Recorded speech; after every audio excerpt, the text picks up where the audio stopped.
नमस्कार, आदाब, सत श्री अकाल और खुशामदीद। Very very good evening to all of you people. This is Kumar Amit और आप सभी का एक बार फिर से स्वागत है आपके छोटे से और प्यारे से प्लेटफॉर्म के ऊपर, जहां पर मैं आप सभी के लिए बीबीए, बीकॉम और बीकॉम ऑनर से जुड़ा हुआ तमाम कंटेंट लाता रहता हूं। आज हम बेसिकली एक नई प्लेलिस्ट की शुरुआत करने वाले हैं। ये प्लेलिस्ट बेसिकली फोर्थ सेमेस्टर वाले बच्चों के लिए रहने वाली है। आज हम शुरू कर रहे हैं आपका one of the important subject and the title of the subject is the cost accounting. इससे पहले मैंने आपको सिलेबस वीडियो प्रोवाइड किया था, जहां पे हम लोगों ने डिटेल में समझा था कि जब फोर्थ सेमेस्टर में बच्चों आप लोग आ जाते हो या आप किसी भी यूनिवर्सिटी से बिलोंग करते हो, अगर आपके यहाँ पे कॉस्ट अकाउंटिंग है तो 5 यूनिट में आपका सिलेबस डिस्ट्रीब्यूट होता है और उन 5 यूनिट में क्या क्या आपके चैप्टर रहने वाले हैं, लेसन रहने वाले हैं, इन सभी तमाम मुद्दों पे मैंने बात कर ली थी। तो आप लोग देख पाएंगे कि यहाँ पे पहली यूनिट में आपको 2 लेसन देखने को मिलते हैं। पहला लेसन है कॉस्ट अकाउंटिंग में ओवरव्यू आपको करना है,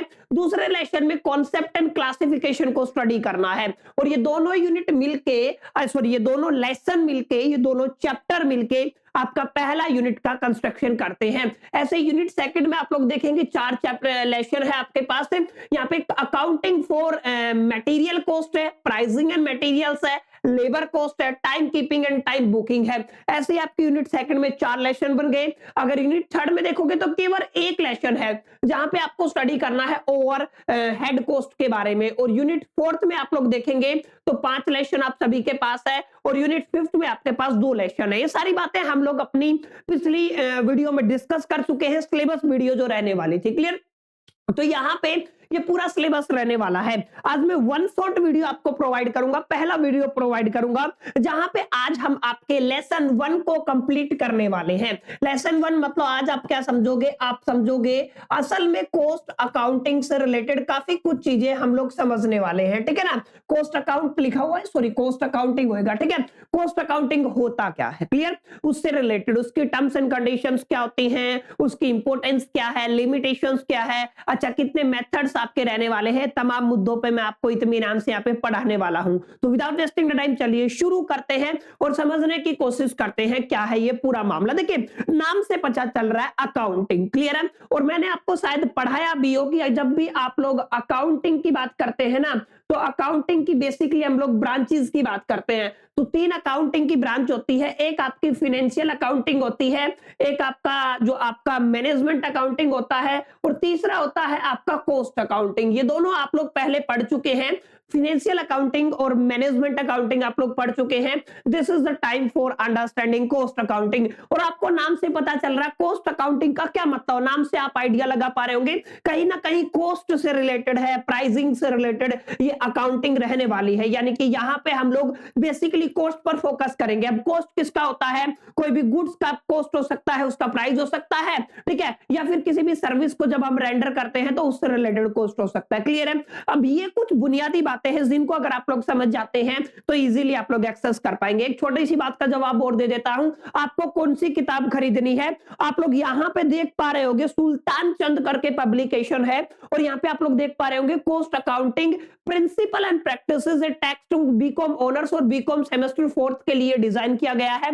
जहां पर डॉक्टर रीता ने ये किताब लिखा है, डॉक्टर श्रुति गुप्ता है, इन दोनों का लिखा है, एक और है कोथर है, ठीक है, इन्होंने ये किताब लिखा है। तो ये अच्छी वाली किताब आप लोग ले सकते हैं, या इसके अलावा आपका टेक्समैन करके एक पब्लिकेशन आता है, उसको भी आप लोग प्रीफर कर सकते हैं। तो ये तो बात हुई आपकी क्या कि कौन सी पुस्तक, कौन सी किताब आपको लेनी है, सिलेबस की बात होगी। अच्छा, नोट्स आपको कहां से मिलेंगे? देखिए करीब करीब हर चैप्टर के नोट्स मैं आपको डिस्क्रिप्शन बॉक्स में प्रोवाइड कर दूंगा। क्लियर? तो डिस्क्रिप्शन बॉक्स में मैं आपको पीडीएफ लिंक प्रोवाइड करूंगा, लेकिन उसका एक छोटा सा टारगेट रहने वाला है, आपको मैक्सिमम ऑडियंस तक इस वीडियो को पहुंचाना है। और मैं टारगेट रख रहा हूं केवल और केवल 50 कमेंट इस वीडियो पे चाहिए। अगर 50 कमेंट हो जाते हैं तो डेफिनेटली आगे जितने भी लेक्चर होंगे उन सभी का पीडीएफ में आपको इसी वीडियोस के डिस्क्रिप्शन में प्रोवाइड कर दूंगा, एकदम प्रीमियम कंटेंट, जैसा मैं आपको स्क्रीन पे पढ़ाऊंगा वो सारा का सारा। तो आपको कोई किताब वैसे खरीदने की जरूरत रहेगी नहीं। बहरहाल थोड़ी सी शुरुआत करते हैं। देखिए कॉस्ट अकाउंटिंग को समझिए, थोड़ा ध्यान से समझिए my dear friends.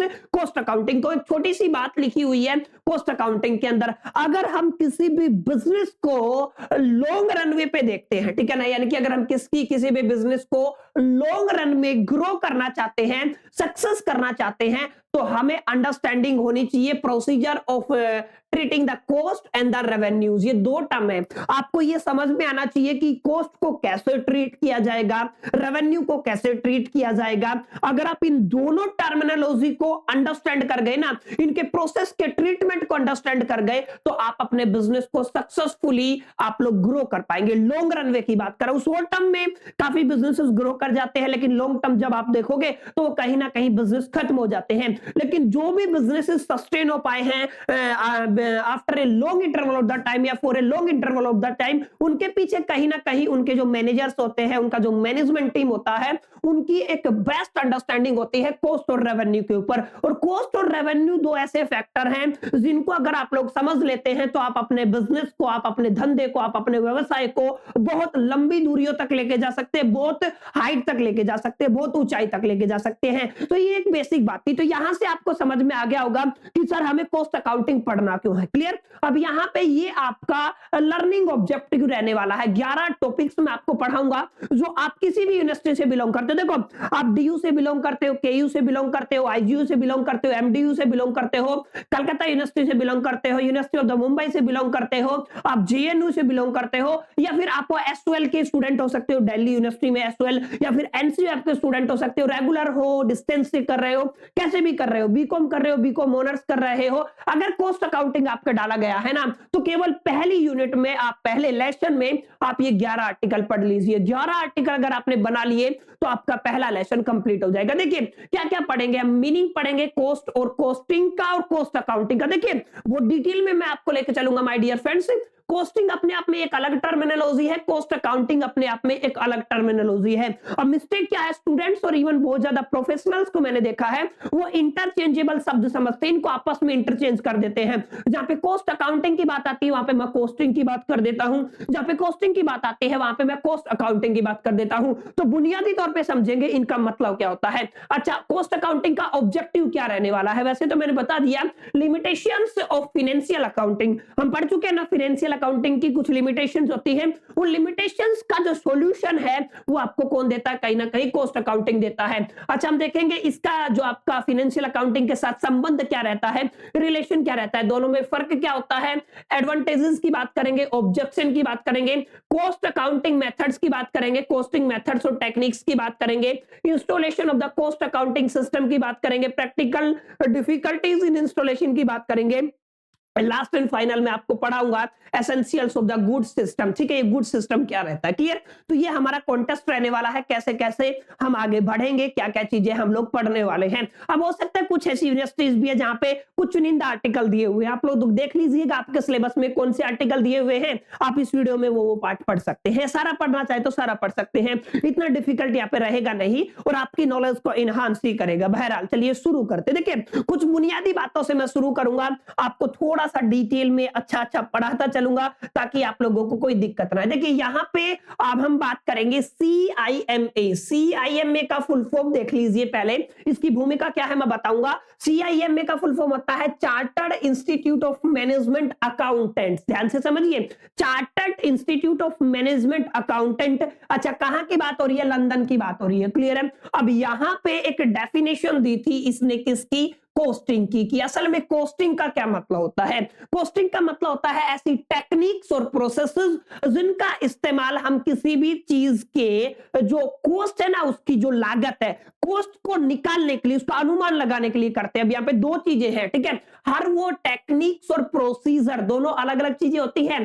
Techniques and procedure of ascertain the cost. Ascertain का मतलब क्या होता है, यहाँ पे एक तरीके से अनुमान लगाना होता है। आप लोग ध्यान से समझिए, अनुमान लगाना कंसीडर कर सकते हैं, ठीक है ना, तो अनुमान लगाना कंसीडर कर सकते हैं। तो किसी भी चीज की कॉस्ट को असर्टेन करने के लिए जो भी प्रोसेसेस आपके पास है और जो भी टेक्निक्स आपके पास है उसको हम लोग बोलते हैं कॉस्टिंग, क्लियर है? और ये डेफिनेशन किसने दी है, chartered institute of management accountants London के थ्रू ये डेफिनेशन दी गई है, क्लियर? अब थोड़ा अगर आप लोग ध्यान से देखेंगे और थोड़ा मैं आगे लेके चलूं तो एक इंपॉर्टेंट टर्म है जिसको बोलते हैं आप लोग विल डन, ठीक है ना, वेल डन बोल दीजिए, विल डन बोल दीजिए, प्रोनाउंसिएशन आपके ऊपर है। वेल डन ने डिफाइन किया कॉस्टिंग को, कैसे डिफाइन किया ध्यान से देखिए। यहां पे इसके जो वेल डन की जो डेफिनेशन है वो क्या कहती है, proper allocation of the expenditure, expenditure का proper allocation and the involve the collection of the cost, cost का कलेक्शन और जो एक्सपेंडिचर का एलोकेशन फॉर एवरी ऑर्डर, हर ऑर्डर के लिए, जॉब के लिए, प्रोसेसेस के लिए, सर्विस के लिए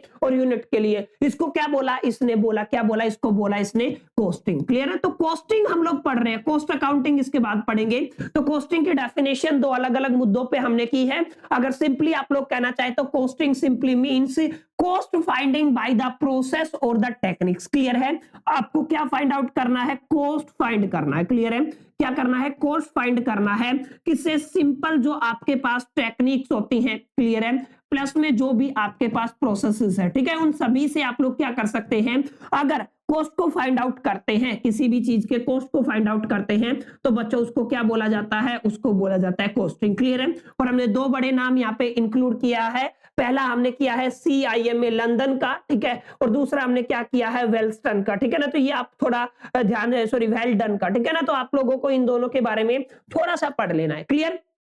तो आई होप की चीजें समझ में आ गई होगी। जब meaning of cost accounting, costing और कॉस्ट अकाउंटिंग की बात होती है तो ये दोनों टर्मिनोलॉजी हम लोग पढ़ते हैं। क्लियर है? अब थोड़ा सा आगे चलोगे तो आप लोग ध्यान से देखना, जब भी आप लोग कॉस्टिंग करते हो ना, कॉस्टिंग में हम लोग दो चीजों की कॉस्ट फाइंड आउट करने की कोशिश करते हैं। पहली किसकी कॉस्ट फाइंड आउट करने की कोशिश करते हैं हम, the cost of the manufacturing A product. ध्यान से समझिएगा, कोई भी चीज आपको बनानी है, मैन्युफैक्चर करनी है, तो उसकी कॉस्ट क्या रहेगी उस प्रोडक्ट की, उसको फाइंड आउट यहाँ पे करते हैं। जैसे आपको मोटर कार बनानी है, फर्नीचर बनाना है, कोई भी केमिकल बनाना है, स्टील, पेपर, किसी भी चीज का आप लोग काम करते हैं तो उसकी एक मैन्युफैक्चरिंग कॉस्ट होती है। अच्छा, कोई भी प्रोडक्ट होता है उसकी मैन्युफैक्चरिंग कॉस्ट होती है, ठीक है ना। अच्छा, हम कोई सर्विस प्रोवाइड करते हैं उसमें भी कॉस्ट लगती है। जैसे आपको इलेक्ट्रिसिटी अगर प्रोवाइड करनी है, ट्रांसपोर्ट की फैसिलिटी, एजुकेशन की फैसिलिटी, हर किसी में एक पर्टिकुलर कॉस्ट लगता है, ठीक है, एक लागत लगती है, ठीक है, उसको यहाँ पे क्या किया जाता है, फाइंड आउट किया जाता है। तो आपका जो कॉस्ट रिलेटेड हो सकता है किसी भी प्रोडक्ट की मैन्युफैक्चरिंग से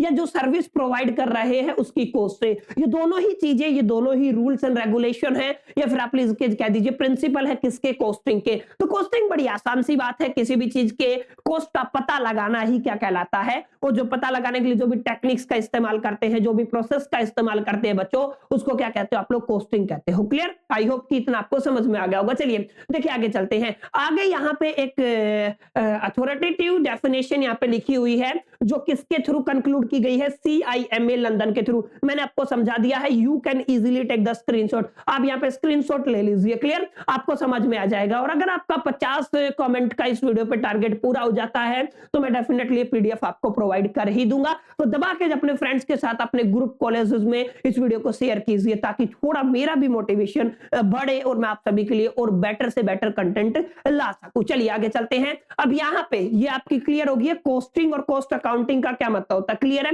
यहाँ पे कॉस्ट अकाउंटिंग की डेफिनेशन एक बार मैं आपको पढ़ा देता हूं। कॉस्टिंग हम लोगों ने पढ़ लिया, कॉस्ट अकाउंटिंग का क्या मतलब, ध्यान से देखिए। कॉस्ट अकाउंटिंग का मतलब होता है the application of the costing, costing का application and the cost accounting principles, methods and technique to the science, art and the practice of the cost control and the assessment of the profitability. सारा काम किसके लिए होता है, profitability के लिए होता है। तो इसको क्या कहते हो आप लोग, कॉस्ट अकाउंटिंग। क्लियर है? तो बहुत बुनियादी डेफिनेशन है, आप लोग समझ गए होंगे। चलिए आगे चलते हैं। अब आपके सभी के दिमाग में आ रहा होगा सर कॉस्ट अकाउंटिंग पढ़ना क्यों है, यानी कि उस कॉस्ट अकाउंटिंग का ऑब्जेक्टिव क्या रहता है, ठीक है ना, उसका टारगेट क्या रहता है, कारण क्या है, ठीक है ना। हम किसकी बात कर रहे हैं, हमें पढ़ना क्यों है, ठीक है ना, हम क्या कर रहे हैं, पढ़ना क्यों है। पढ़ना क्यों है, ध्यान से समझिए। असर्टेनमेंट ऑफ द कॉस्ट, यानी कि हमें किसी भी वस्तु की जो कॉस्ट रहती है, क्लियर है, उस कॉस्ट का अनुमान लगाना होता है। क्लियर है? हमें क्या करना होता है, अनुमान लगाना होता है। जैसे मैंने एक बिजनेस करना है, ठीक है, उस बिजनेस में मैं जो प्रोडक्ट प्रोवाइड करूंगा, मैन्युफैक्चर करूंगा या कोई भी सर्विस प्रोवाइड करूंगा, उसमें एग्जैक्टली लागत कितनी आएगी, इसी चीज पे आगे का धंधा डिपेंड करता है, आगे का बिजनेस, आगे का व्यवसाय, आगे का कॉमर्स डिपेंड करता है। क्लियर है? तो यहाँ पे पूरा का पूरा कहानी किस पे डिपेंड करेगा, बिजनेस में कॉस्ट के ऊपर। तो कॉस्ट को असर्टेन करने के लिए हमें कॉस्ट अकाउंटिंग की जरूरत पड़ती है। ध्यान से समझ लीजिए, to ascertainment of the cost. Clear है? अच्छा, कॉस्ट कंट्रोल, जब तक आपको कॉस्ट का पता ही नहीं होगा ठीक है, आपको पता ही नहीं है कितनी लागत है, तो इसको क्या कंट्रोल किया जा सकता है? नहीं किया जा सकता। क्लियर है? तो कंट्रोल भी तभी किया जाएगा जब आपको पता हो। Ascertainment of the cost and the control of the cost, ये दोनों चीजें कहां से आएंगी? ये किसके ऑब्जेक्टिव है? ये कॉस्ट अकाउंटिंग के ऑब्जेक्टिव है बच्चों। क्लियर? आई होप कितनी बातें समझ में आई होगी। अच्छा, अगर आपका जो मैनेजमेंट है, ठीक है, मैनेजमेंट को कोई भी डिसीजन लेना, ध्यान से समझना मेरी बात, मैं किसकी बात कर रहा हूं? मैं किसी भी मैनेजमेंट डिसीजन की बात कर रहा हूं, ठीक है ना। हम किसकी बात कर रहे हैं? मैनेजमेंट डिसीजन की। तो मैनेजमेंट को डिसीजन लेना है तो उसमें भी हमें कॉस्ट की तो जरूरत पड़ेगी। कॉस्ट से रिलेटेड इंफॉर्मेशन हमारे पास होनी चाहिए, और अगर इंफॉर्मेशन कहां से आएगी? जब हम कॉस्ट अकाउंटिंग करेंगे। क्लियर है? तो ये गाइड करती है किसी भी मैनेजमेंट को डिसीजन मेकिंग में। अगर डिसीजन बनाना है तो हमें कॉस्ट अकाउंटिंग काफी हेल्प करती है। अच्छा, अगर आपको ये पता है कि आपके प्रोडक्ट का प्राइस क्या रहने वाला है, कॉस्ट प्राइस आपको पता है, उसकी कॉस्टिंग पता है, तभी हम उसकी सेलिंग प्राइस को डिसाइड कर पाएंगे। बेचना कितने में है? क्लियर है? ये किस पर डिपेंड करता है? ये उसकी लागत, यानी कि किसके ऊपर डिपेंड करता है? कॉस्ट के ऊपर डिपेंड करता है। और कॉस्ट हमें पता होगी ना, तभी हम इस चीज को कंक्लूड कर पाएंगे। क्लियर? तो तीन मेन मुद्दों पे हमने बात की। अगर आपको असर्टेनमेंट ऑफ द कॉस्ट करना है तो हमें इसकी जरूरत पड़ेगी, कॉस्ट अकाउंटिंग की। कॉस्ट को कंट्रोल करने के लिए भी हमें इसकी जरूरत है। डिसीजन मेकिंग में भी कॉस्ट अकाउंटिंग की जरूरत होती है। और determination of the selling price, selling price अगर आपको पता करना है, यानी कि आपको डिसाइड करना है, किसकी बात हो रही है? सेलिंग प्राइस की। तो सेलिंग प्राइस को भी डिसाइड करने के लिए हमें कॉस्ट की जरूरत पड़ेगी, या फिर कॉस्ट अकाउंटिंग की जरूरत पड़ेगी। आई होप कि आपको बातें समझ में आ गई होंगी कि कॉस्ट अकाउंटिंग का क्या मतलब होता है और कॉस्टिंग का क्या मतलब होता है और उसके ऑब्जेक्टिव क्या रहते हैं। क्लियर? तो बहुत बेसिक बातें हैं, आपको समझ में आएगा। प्रॉपर कॉपी पेन साथ लेके बैठिए और लिखते रहिए एक एक बात को, जब तक ना समझ में आए एक दो बार रिपीट करके देखिए, आपको मेरी बातें करीब करीब समझ में भी आने लगेंगी। क्लियर? यहाँ पे final accounting and the cost accounting की बात करते हैं, सॉरी फाइनेंशियल अकाउंटिंग और कॉस्ट अकाउंटिंग की बात करते हैं। देखिए, फाइनेंशियल अकाउंटिंग अगर आप लोगों ने थोड़ा बहुत पढ़ा हो तो उसका एम होता है प्रेजेंट करना true and fair view of the overall result of the transactions and the event which are recorded in the books of account in the terms of money and in the accordance with the establishment principles according to the standards and the legal requirement। इसका क्या मतलब हुआ? आप सभी को पता, financial accounting का main objective ही यही होता है कि हम जो भी बुक्स ऑफ अकाउंट के अंदर मॉनेटरी टर्म्स में जितनी भी ट्रांजैक्शन हुई है उनका एक अच्छा खासा रिकॉर्ड मेंटेन कर पाए। वो रिकॉर्ड हम किसके बिहाफ पे मेंटेन कर पाए? जो भी अकाउंटिंग प्रिंसिपल और स्टैंडर्ड और लीगल रिक्वायरमेंट है उन सबको फॉलो करते हुए एकदम क्लियर क्रिस्टल और फेयर अगर हम रिकॉर्ड मेंटेन कर पाते हैं, ओवरऑल रिजल्ट ऑफ ट्रांजैक्शन दिखाते हैं, तो ये किसका मेन ऑब्जेक्टिव रहता है? ये फाइनेंशियल अकाउंटिंग का मेन ऑब्जेक्टिव रहता है कि हम विंडो ड्रेसिंग ना करें। ठीक है?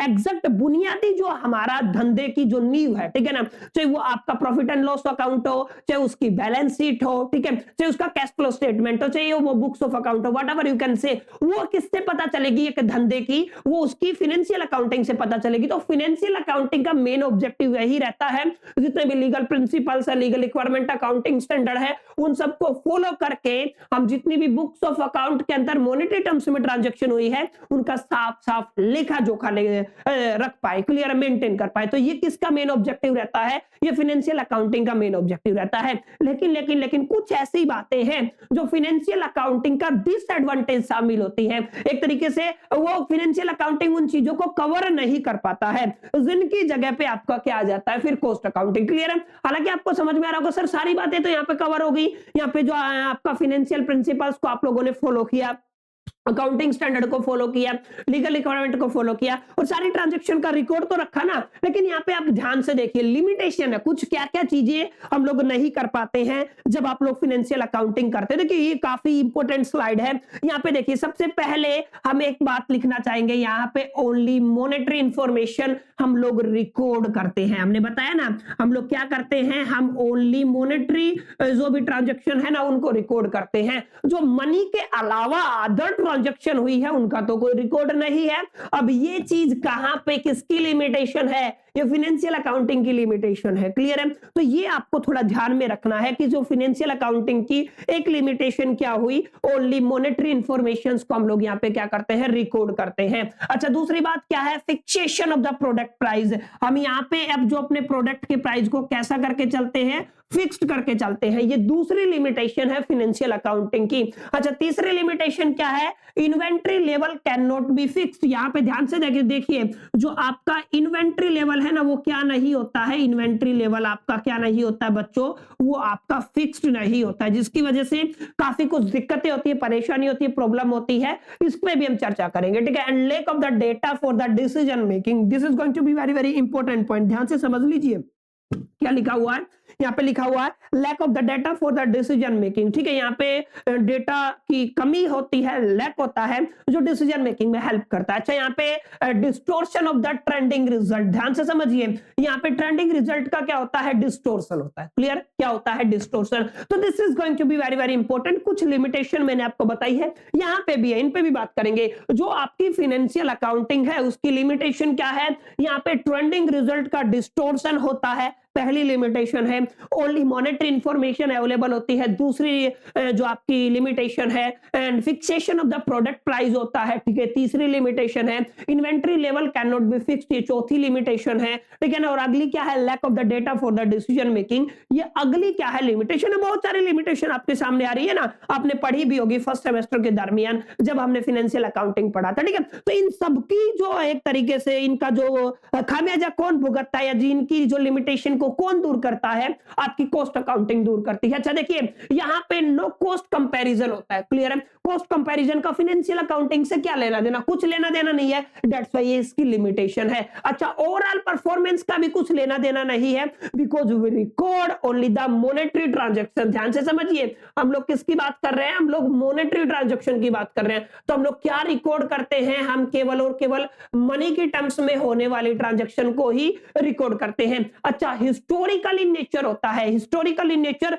जिस टाइम पे जो ट्रांजैक्शन हुआ, हिस्ट्री में जब हुआ, जिस डेट को हुआ, जिस टाइम पे हुआ, हम उसी पे रिकॉर्ड करते हैं, ठीक है। लेकिन हम प्रेजेंट की बात, उस टाइम के प्रेजेंट की बात करते हैं। क्लियर है? तो ये भी इसकी क्या रहने वाली है, एक लिमिटेशन रहने वाली है। अच्छा, मटेरियल लॉसेस का यहाँ पे कोई जिक्र नहीं होता है, ये इसकी एक लिमिटेशन है। लेबर कॉस्ट कंट्रोल इसके हाथ में नहीं होता, ये इसकी लिमिटेशन है। नो ऑब्जेक्टिव क्लासिफिकेशन, ये इसकी लिमिटेशन है। And distinction between the direct and indirect expenses, जो भी डायरेक्ट और इनडायरेक्ट एक्सपेंसेस होते हैं उन सब के बीच में कोई अलग अलग रिकॉर्ड मेंटेन नहीं किया जाता, डिस्टिंग्विशन नहीं किया जाता है, मतलब एक ही जगह इकट्ठा लिखा जाता है। तो कितनी सारी लिमिटेशन है, यानी कि इतनी सारी लिमिटेशन जो फाइनेंशियल अकाउंटिंग की है, तो we have a need to another level of recording. ठीक है, इसमें हमें एक और लेवल ऑफ रिकॉर्डिंग की जरूरत पड़ेगी। ठीक है, जिसके लिए हमने फाइनेंशियल अकाउंटिंग से आगे क्या आ गया, आपका कॉस्ट अकाउंटिंग आ गया। क्लियर? तो ये बात आपको आई होप की समझ में आ गई होगी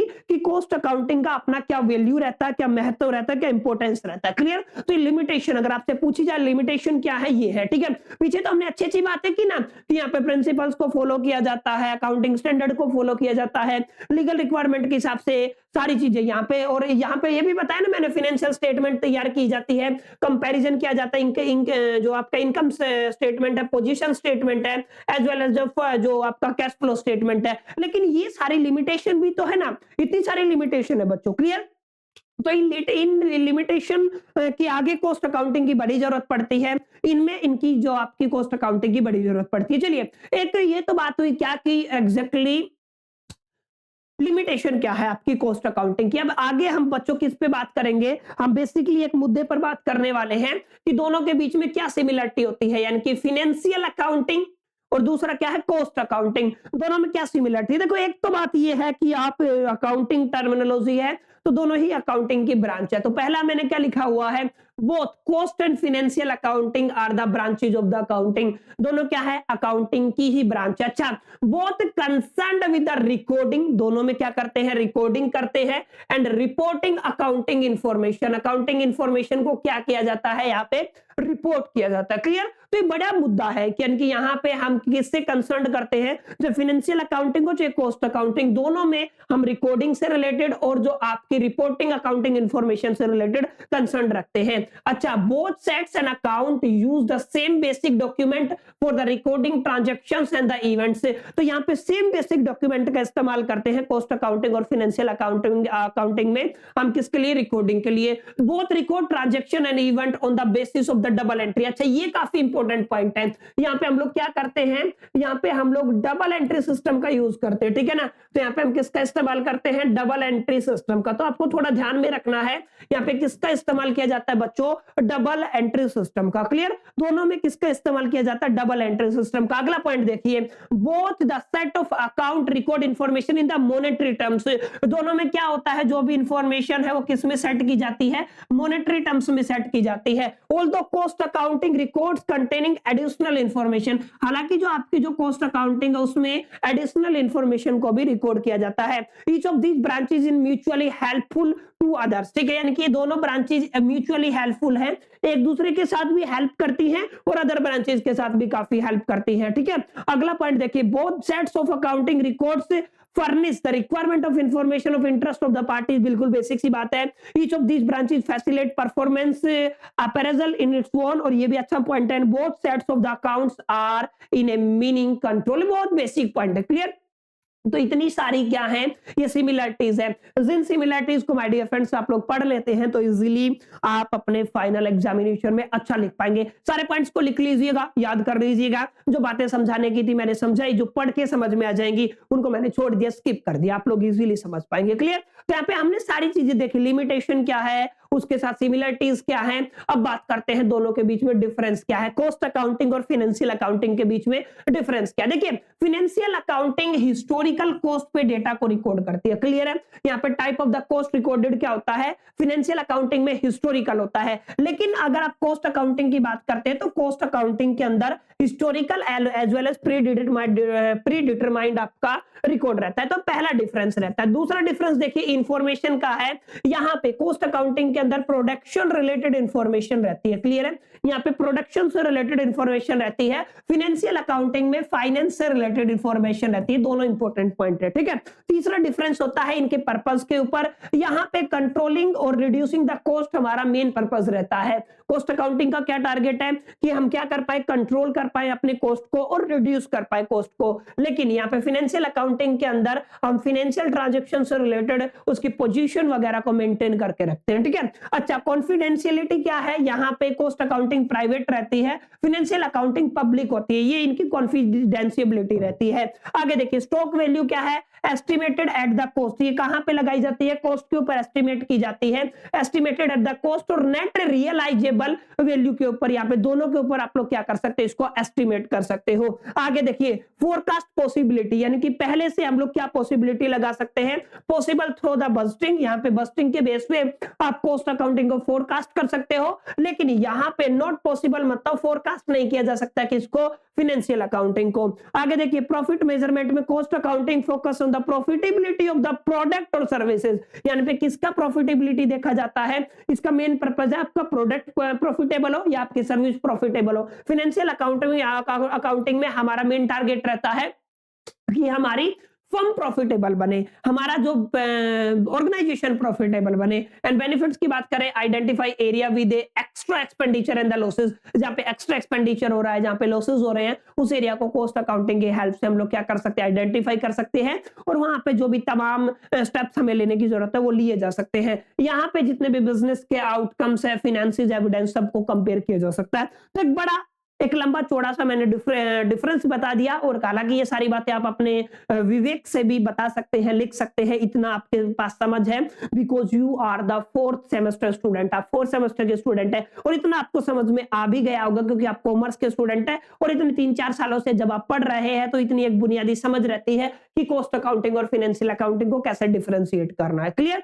तो कुछ चीजें हैं जो आप लोग पढ़ चुके हैं, या आइडिया से भी, आपको इमेजिनेशन में भी, या फिर आप अपने तर्क के बेस पे भी इन चीजों को एनालाइज कर पाते हैं। चलिए आगे चलते हैं। देखिए, क्या लिखा हुआ है, advantages of the cost accounting. देखिए एडवांटेजेस का मतलब क्या होता है कि फायदे क्या है, फायदे हालांकि मैं गिना चुका हूं आपको, you can take the screenshot. अब यहाँ पे कुछ कुछ बेसिक बातों पर मैं बात करूंगा, बाकी आप लोग इसको पढ़ लीजिएगा। देखिए क्या लिखा हुआ है, पहला लिखा हुआ है reveal unprofitable activities, losses and the inefficient such as wages of the material and in the forms of the surplus excessive scrap and the idle times and labor and the idleness of the plant facility। Simple है, यानी कि जहां पे भी नुकसान हो रहा है वो किसी भी चीज से रिलेटेड हो तो इसमें आइडेंटिफाई किया जा सकता है और उसको रेक्टिफाई भी किया जा सकता है। ठीक है, तो ये आपका पहला पॉइंट रहता है। दूसरा क्या रहता है, it help in the management in fixation of the price, price को फिक्स करने के लिए इसकी अपनी एक अहम भूमिका रहती है। इट प्रोवाइड सुटेबल डेटा, ये क्या प्रोवाइड करता है, सुटेबल डेटा प्रोवाइड करता है, information which help in the management in taking the decision, यानी कि जो मैनेजमेंट डिसीजन लेने में हेल्प करे वो डेटा आपको प्रोवाइड करता है। बहुत बुनियादी बातें हैं। आगे देखिए detail cost of the material, cost of the material की डिटेल यहाँ पे रहती है, लेबर की रहती है, ओवरहेड की रहती है, ये सारी डिटेल आपको प्रोवाइड करता है कौन, आपका कॉस्ट अकाउंटिंग। आगे देखिए maintenance of the time and job record for the worker, reveal losses incurred due to the ideal times. ठीक है, ये सारी बातें हैं। आगे देखिए centralisation of the purchasing facility by the use of the cost accounting, basic बात है। And a perpetual inventory system which facilitate continuous stock taking, help in the preparation of the inter firm profit and the loss account. ये भी आप लोग समझ पाए होंगे, बहुत बुनियादी पॉइंट है। Cost accounting lays the basic of standard costing and busting control system, ये भी एक बहुत बुनियादी बात है। यानी कि ओवरऑल ये सारे पॉइंट्स आप लोग समझ पा रहे होंगे, आप इतना लिख भी सकते हैं। ये सारे बेनिफिट है, क्या क्या कॉस्ट अकाउंटिंग के बेनिफिट है, आप अपने एग्जामिनेशन में इजीली लिख पाएंगे। जिन बच्चों को याद नहीं है या जो बच्चे सोच नहीं पा रहे, समझ नहीं पा रहे, वो इन सब पॉइंट्स को लिखाना, आपको पूरे पूरे नंबर मिल जाएंगे अगर आपके एग्जामिनेशन में क्वेश्चन आता है तो। ठीक है, दो ये एडवांटेजेस की बात है। ठीक है, एडवांटेजेस से आगे देखिए objective against the cost accounting. ध्यान से देखिए यहाँ पे ऑब्जेक्टिव नहीं है, ऑब्जेक्शन है। मैंने भी रीड करने में गलती किया, ऑब्जेक्टिव तो हम पढ़ चुके हैं। यहाँ पे क्या है, objection against the cost accounting. Cost accounting के अगेंस्ट क्या क्या ऑब्जेक्शन है, there are objection raise against the introduction of the cost accounting. ध्यान से समझिए, पहला क्या है, इट इज एक्सपेंसिव। ये क्या रहता है, महंगा रहता है। कुछ अपना प्रोसीजर होता है, कुछ मेथड्स होते हैं, कुछ टर्मिनोलॉजीज होती हैं, जिसकी वजह से ये मेथड कैसा रहता है, एक्सपेंसिव रहता है। ये पहला ऑब्जेक्शन है। अच्छा, lead to increase in the workload. यहाँ पे अपना एक प्रोसेस रहेगा, अपना एक सिस्टम रहेगा जिसको सेटअप करना पड़ेगा, जिसके ऊपर काम करना पड़ेगा, तो अननेसेसरी लोड बढ़ जाता है। तो सेकंड पॉइंट क्या है, ये लीड करता है इंक्रीज इन द वर्कलोड। अगला देखिए, इट इज अननेसेसरी, कोई ज्यादा जरूरी बात नहीं है। Unnecessary introduction of the costing system itself does not control cost and contribute to operating efficiency of the concern. मतलब हमें सिर्फ पता लगता है, उसके बाद हमें डिसीजन लेना पड़ता है कि कैसे उस चीज को कंट्रोल किया जाए, कैसे कॉस्ट को रिड्यूस किया जाए। पहले पता करने में ये एक अननेसेसरी स्टेप आप लोग इसको मान सकते हैं। क्लियर है? आगे देखिए, यहां पे हम बात करेंगे सबसे इंपॉर्टेंट टॉपिक के ऊपर, costing methods and the techniques. देखिए कितने कॉस्टिंग मेथड आप फटाफट से लिखते जाइए। जॉब कॉस्टिंग है, कॉन्ट्रैक्ट कॉस्टिंग है, बैच कॉस्टिंग है, प्रोसेस कॉस्टिंग है, यूनिट सिंगल आउटपुट कॉस्टिंग है, ऑपरेटिंग एंड सर्विसिंग कॉस्टिंग है, एंड मल्टीपल और कंपोजिट कॉस्टिंग है। क्लियर है? ये तो आपकी क्या होगी, कॉस्टिंग। टेक्निक की बात करूं, standard costing, budgetary costing, marginal costing, और आपका total absorption costing and uniform costing है। नाम से पता चल रहा है। देखिए सबसे पहले मैं बात करता हूं यहां पे, जैसे जॉब कॉस्टिंग का मतलब क्या है, it is the form of the specific order costing under which each job, ध्यान से देखना, जॉब है इसलिए किसकी बात हुई है, जॉब की। Each job is treated as a cost unit. आप क्या करते हो, जॉब को कैसे ट्रीट करते हो, कॉस्ट यूनिट ट्रीट करते हो। कॉन्ट्रैक्ट में आप कॉन्ट्रैक्ट को ट्रीट करते हो। ठीक है, अच्छा, पूरे के पूरे बैच में आप बैच को क्या करते हो, ट्रीट करते हो। तो ये आप बेसिक डेफिनेशन जब आप पढ़ोगे तो इजीली आप लोग आइडेंटिफाई कर पाओगे कि जॉब कॉस्टिंग के अंदर एक कंप्लीट जॉब को आप लोग एक यूनिट मान के चलते हो, कॉन्ट्रैक्ट के अंदर आप एक कॉन्ट्रैक्ट को एक यूनिट मान के चलते हो कॉस्टिंग के लिए, और बैच के अंदर आप एक बैच को एक यूनिट मान के चलते हो। अच्छा, जैसे जॉब कॉस्टिंग के अंदर एग्जांपल क्या दोगे आप, प्रिंटिंग का, प्रेस का, रिपेयर का, शॉप का,